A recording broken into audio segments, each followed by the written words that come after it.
Welcome back नाज़रीन। ख़बर शामिल कंदासीं। पीपी चेयरमैन सां नून लीग सां ॻाल्हियुनि लाइ जुड़ियल कमेटी मुलाक़ात कई आहे।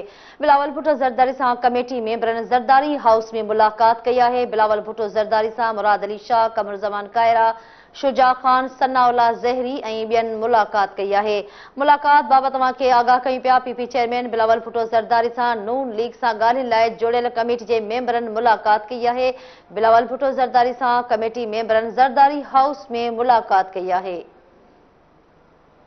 जी नाज़रीन, तव्हांखे आगाह कयूं पिया। बिलावल भुट्टो ज़रदारी सां 6 रुकनी कमेटी जे जुड़ियल मेंबरनि मुलाक़ात कई आहे।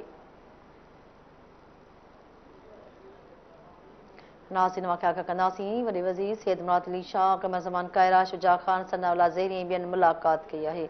वधीक तफ़सील वठंदासीं। चीफ रिपोर्टर शबीर लाशरी असां सां लाइन ते मौजूदु आहे। जी शबीर लाशरी, आगाह कजो।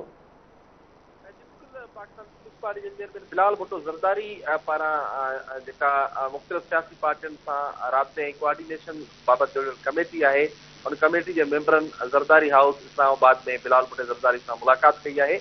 मुलाक़ात दौरान पीपल्स पार्टी चेयरमैन बिलावल भुट्टो ज़रदारी राब्ता ऐं कोऑर्डिनेशन कमेटी जे मेंबरनि मुख़्तलिफ़ जेके सियासी पार्टियूं उन्हनि सां राब्तनि जी सूरत बाबति आगाह कयो।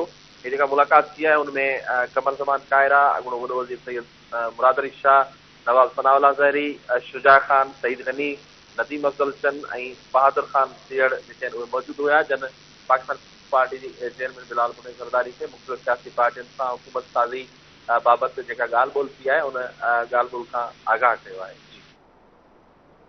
ठीकु आहे शबीर लाशरी, वॾी महिरबानी, आगाह कयो।